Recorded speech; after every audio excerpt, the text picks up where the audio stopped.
Pardon the interruption, but I'm Mike Wilbon. I don't know if I can take another last-second Bears win. I'm Tony Kornheiser. Gotcha. Bears, Wilbon would prefer that you lose. No, right? no. But they're so taking you can take it. At least months off my life.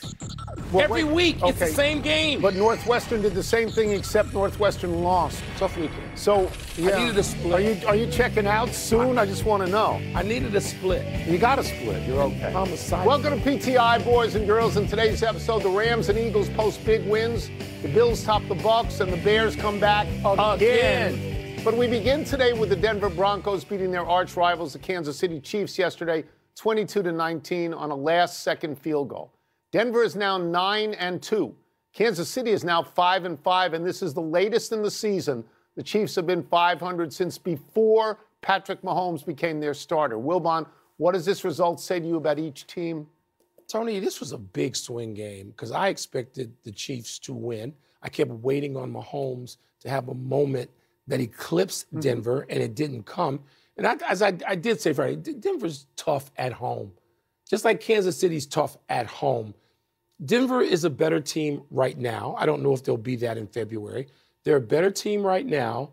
That defense is really difficult. If Mahomes and Andy Reid coming out of a bye can't solve it, then it's a pretty damn good defense. All right? Yeah. They now control the division. Yeah. And the Kansas City Chiefs, who are like tied for ninth with some people, like maybe the Jaguars, and they've lost. Oh, they're behind the Jaguars. They're behind the Jaguars. Yeah. They're going to have to, first of all, play their way into a wild card spot, which now means road doesn't go through Kansas City and Arrowhead. It doesn't. All true. And so it may go through Denver, and Denver's as good as anybody in the AFC right now. You mentioned the best record. I'm not going to disagree with anything you said, including the fact that I thought they would win. I thought they would win because they were coming out of a bye, and Andy Reid is 22-4. Coming out of buys. And I thought they would win because I thought it was more important to them than it was to Denver. So I'm a little bit shocked at what is going on here. But I'll say this, and maybe you felt the same way. These are not last year's Chiefs. Nope. Last year's Chiefs were 11-0 in one-score games. This year's Chiefs are 0-5. You know how many straight games they won one-score games overall, going back further? 17. Well, they're 0-5 this year. 0-5. And Patrick Mahomes wasn't great yesterday. No, he wasn't. He wasn't last year's Patrick Mahomes. He had a bad interception. He had inopportune sacks. I thought when Kelsey went into the end zone, I thought this is it. Yeah. Chiefs are going to win as I expected. But the next and last two times they had their hands on the ball, they went 3 and out. Denver is what you say they are. Denver is now 7-2 in one-score games. The analogous team to me in the other conference is the Philadelphia Eagles, a team that seems to play defense first, but their offense is good enough. Denver has now won 3 in a row, one-score games over the following people: Kansas City, the Raiders, and Houston. Not great. 6 of 7, including the Giants, the Jets, and the Eagles. But 2 of those wins are Kansas City and the Eagles. Yeah. Those are big-time wins. And I will say, Bo Nix, the analogy for me is to Jalen Hurts. Not a flashy guy, but quietly competent, seems to know what he's doing. I understand why Sean Payton got rid of Russell Wilson and brought in Nix. Mike, the top, unlike the NFC, the top of the AFC is all surprises. It's Indianapolis, it's Denver, it's New England. It's all surprises. It might still be Buffalo, too. We I'm just saying right now, that's the top. Now. Here's what, to me, the bottom line on that game is yesterday in Denver. They've earned our benefit of the doubt for now. 100%. Yeah. 100%. Won the game. A week or two. Yeah. Right? Yeah. Let's move to the NFC's marquee games in which defense ruled the day and night. The Rams shut Seattle down. Intercepted Sam Darnold 4 times en route to a 21-19 win. The Eagles' defense smothered the Lions, limited Jared Goff to 38% passing, and Detroit to just 9 points. Tony, which win impressed you more? Well, it's not going to be the Rams, because the Rams should have won that game by 20 points. Yeah. They intercepted Darnold 4 times, so much for you anointing him as the MVP in the league. Not the MVP. Right? But the Rams... But they almost won. Seattle let me get to this. They didn't cash in. The Rams did not cash in. They didn't cash in. And so, amazingly, they were 5 feet away from losing that game. A 61-yard field goal attempt goes wide right by 5 feet in the last play of the game. So it's not going to be them. So for me, it's going to be the Eagles. right? That what they did, and they win by defense as well. I've got some notes here on the Eagles. They are 8-2, and I tried to come up with an exact word that would fit them. Here's who they've beaten this year: the Rams, the Packers, the Bucks, the Chiefs, the Lions. Nobody has an array of wins like that. Nobody has an array of wins like that so far this year, right? They limited, you mentioned 9 points on this game. The week before, Green Bay, 16 points. So those two, is all they've done. Those two teams, yeah. Right. So to me, the word is competent. The Eagles are just damn competent at this Tony, point. I might go they win. beyond that, and I agree with everything you just said. I spent all late last night after this game, and as the game was waning, fighting with my friends from Philly, particularly my man Dwayne McKnight, one of my dearest friends, who I want to say shut up. So I'm telling him now on national TV to shut his mouth. Yeah. Because he represents a large part of Eagles Nation. And they're unhappy. They're unhappy because they don't score 70 points a game and they're not running up and down the field. I'm sorry. What wins championships, we're told, over the decades? Defense. Well, you know what they did? They have defense. You know what Goff did last night? Goff, they numbers. made Goff look terrible. 14 for 37. You know whose line that is? That's a Ja Morant line at Oklahoma City. They took him out. Yeah. What else you want the Eagles to do? They win this way. Here's what's interesting. They are winning the close games in the way that Denver is. They are, whatever their record is, 8-2, 9-2, it doesn't really matter. They're plus 33 in point differential. That's 11th in the league. That's not awesome. And they're doing this. And as you say, they limited Goff.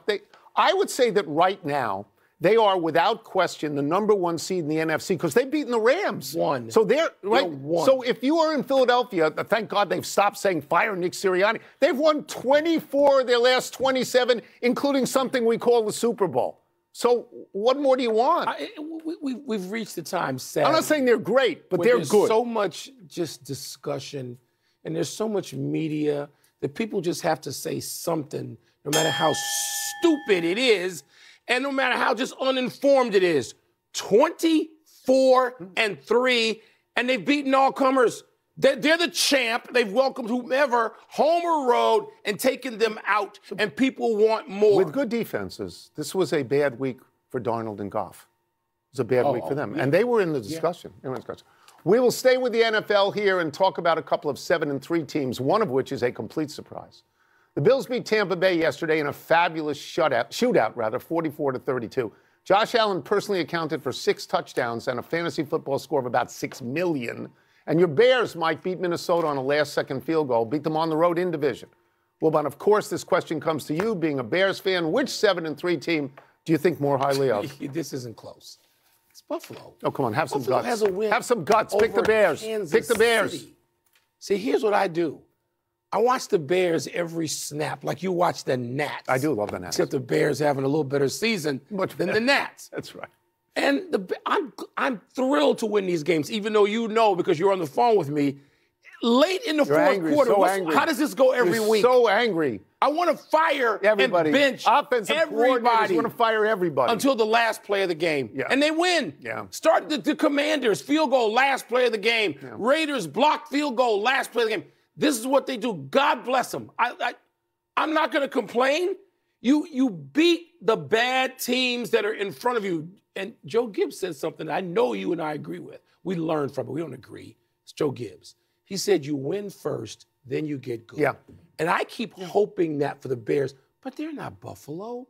Buffalo, one sentence, Buffalo beat Kansas City. We don't have any win like that. Look, this is a very gutless performance from you. Because you love the Bears so much. I wanted you to pick the Bears so that I could say, in fact, I would have picked the Bears myself, but it's an irrational pick. Yeah. But just so I could get you to recount that at the beginning of the season and through the first 2 games, you said, I fear they're going to go 0-5. That's an exact So they quote. went 0-2, and then they have won 7 of their last 8 games. And amazingly, they are doing this. You know what their point differential is? -6. I do know. How is that possible? How could you have this record and be Well, -6? they got blowed out by Detroit 52 to something, so that covers a lot of points right there. And I think more highly of Buffalo. Buffalo had to win that game. Buffalo had lost to a terrible team in a terrible game, Miami, the week before. And Josh Allen knew that he had to be good or he would be lambasted for not being good. So how does 6 touchdowns sound to you? It's something that you could use. Right? The reigning MVP. Yes. But, Tony, the Bears had to win that game to go up to Minnesota after they let this rookie punk quarterback, and I say that sort of love him want because to he's just Chicago take 10 kid. seconds. They lost to him. They had to beat him in the rematch. McCarthy. J.J. McCarthy. Okay. This is what I fear for you. I'm going to give you your upcoming schedule. I know the upcoming schedule. Okay. So home Pittsburgh, which is winnable. We need to win that game. That's winnable. Aaron Rodgers. At Philly, at Green Bay. Doesn't look good. Home Cleveland, winnable. Home Packers, at 49ers, home Packers. Can you get to 10? Yeah. Can you get to 10? Split with the Packers. Cleveland, Are you saying 10? Pittsburgh. You'll get 10? I'm saying 10. 10. Yeah. Let's take a I'm break. gonna get greedy. Coming up, should we focus more on the Ravens beating the Browns or Shedeur Sanders' struggles as the Cleveland quarterback? And Oklahoma beating Alabama. Grab the headlines, but was there a more compelling story in college football this weekend? Can I say this? What's that? That Tampa Bay's a good team. They're missing a lot of parts. They are. The Buffalo's win is a good win. They're at home. They need to win. Pardon the interruption. It is time to hear moans from the masses in mail time. Let me get the first one and put on my glasses so I can read it. Here we go. What was your bigger takeaway from the Ravens-Browns games? The Ravens winning again or Shedeur Sanders struggling in his debut? It was all about Shedeur. The Ravens were going to win this game. And it's about Shedeur, with apologies to Myles Garrett, who is the greatest thing ever. But Shedeur comes in, and the only energy you've seen in that stadium in about 3 years came when that kid goes in the lineup. And he goes in, and he has a couple of completed passes, and he gets sacked, he throws a pick. And after the game, you realize that Kevin Stefanski, even though he's your backup quarterback coming in this game, he hasn't allowed this kid to have one snap with the regulars, and he has to admit this. And all these coaches double down on what they do to put their players in an advantageous position. This is garbage.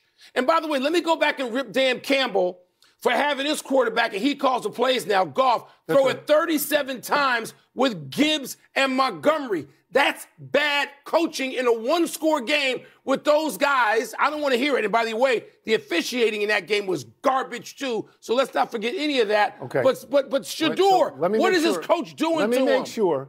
You have Stefanski as garbage. Yeah. You have Campbell as garbage. Yesterday. You have an officiating crew as garbage. Yesterday. Okay, so I'm going to be brief. Garbage. I'm going to be brief about Shedeur Sanders, Okay. who I would like to like. Right. He was terrible. He was. He was terrible. Well, he was. He was 4 of 16 for 47 yards and a bad interception. I assume he'll be better the next time because he cannot be worse the next time. But I want to get to something that you and I talked about on the podcast this morning. I gave you a bunch of teams. I gave you the Rams, the Eagles, the Packers, the Broncos, the Bills, and I said what was the best win, and you said the Broncos. And I understand that. The best win yesterday was the Baltimore Ravens because had they lost that game to a bad team, they're 4-6 and they're actually done. But the Steelers, we don't know what they would have been done because everything was momentum with them and they would have been derailed. But they won the game. And not only did they win the game, they won the game on a brilliant call. They put the tight end under center as if it's a tush push. Yes. And he runs around on the right-hand side. He goes 35 yards. Mark Andrews for a touchdown. Brilliant. Brilliant. The other moves, Stefanski, not brilliant, never giving that kid a snap. And they all had to admit it. Don't go there with me. Stupid to you? Stefanski's a Pennsylvania grad. Don't go there. Well, he didn't. Don't go there. He was like other Pennsylvania grads yesterday. Penn. What was your most compelling result of the college football weekend? Okay, so I could go for Oklahoma beating Alabama at Alabama because I didn't see that. I didn't see that. I didn't see that coming is what I mean. I saw the game. I was going to say, I know or I could go for Georgia beating Texas 35-10, and we need to stop talking about Arch Manning with our expectations. We need to stop about that. I could go for Indiana in the Big Ten beating Wisconsin 31-7 because Mr. Mendoza went 22 of 24 with 4 touchdowns. No, that's a Heisman. This is 2 Heisman weeks in a row for that kid. The Penn State game. But what I'm going to go for is Texas A&M. We have had an unbeaten team, almost upset, grandly upset, and they come through. This is Indiana against Penn State, and this is Texas A&M against South Carolina. Look, I watched the South Carolina-Texas. Please talk about Northwestern. Was fabulous. No, because that game brought me anger. Yes, great anger. Tremendous anger. We had Michigan beat in Wrigley Field, where I'm told, and I've not looked this up, somebody can correct me, it can be omissions, that Northwestern has never won a game at Wrigley. So let's get the hell out of there, even though we got Minnesota and Wrigley this week. No, the game, the most compelling win was Oklahoma, because it's at Alabama. It's at which means they'll be now trying to fire. Last week, they wanted to extend their head coach, DeBoer, for 6 years. Well, they're not and they lose a game, and now they're going to fire him past the hat.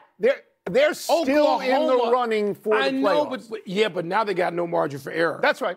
That's a great win by Oklahoma. Do you think that there will eventually be a 3-loss team from the SEC in these playoffs? This year, yeah, they'll do it. The committee is gutless. Well, it's gutless. It's gutless. As a room together, you can justify anything with the SEC or Big Ten because the pressure is there anyway. This is such a double G day for you, gutless and garbage. I'm very proud of you. Garbage. Female. Let's take one last break. Still to come, the Falcons get bad news on Michael Penix Jr. And a Sixer star, my guy, ready to return to the lineup. Remember what I told you early this morning? I don't want to hear about the Falcons anymore, the Chargers anymore. I just don't want to hear about them. I get that. You know, they're just, stop. What's Dan Campbell doing going that many times for fourth down? Coach this game. Don't tell me about your culture and your DNA. Coach this. Main topic summary. Pardon the interruption, the 17th of November, 2025. In a PTI episode packed with debates and rapid-fire energy, Mike Wilbon and Tony Kornheiser opened with the familiar sigh of a Bears fan who can't take another heart-stopping win. But right after that playful jab, the show dove straight into the heart of this week's NFL chaos. A shaken-up AFC race, a suffocating NFC, and the resurgence of the Buffalo Bills.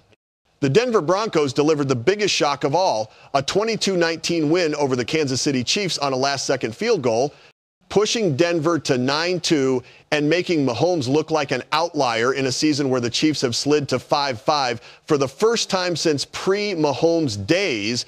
PTI called Denver a team that deserves absolute respect right now, with a defense so sharp that even Andy Reid, coming off a bye, couldn't crack it. Over in the NFC, defense stole the spotlight. The Rams shut down Seattle with 4 interceptions on Sam Darnold, but nearly shot themselves in the foot with missed opportunities. Meanwhile, the Eagles played their best defensive game of the year, turning Jared Goff into a Ja Morant-level bad three-point shooter, holding the Lions to just 9 points, and stacking more proof that they're an ugly but deadly machine. They've won 24 of their last 27. That's the DNA of a true no-one contender. When the conversation shifted to the 7-3 teams, PTI didn't mince words. The balance isn't real. Buffalo is the trustworthy one. Josh Allen dropped 6 touchdowns on the Buccaneers to drag the Bills back into the AFC race after an ugly stumble against Miami. Wilbon's Chicago Bears kept surviving on, a defibrillator, winning every game on last-minute field goals, but still sitting at a 6-point differential. Wilbon believes the Bears can reach 10-7, but Tony quickly reminded him he once thought they might start 0-5. The show ended with a warning. The real power in this year's NFL lies with defenses that punish opponents, win ugly, and survive every tight finish. And at this midpoint of the season, the Broncos and Eagles are doing that better than anyone.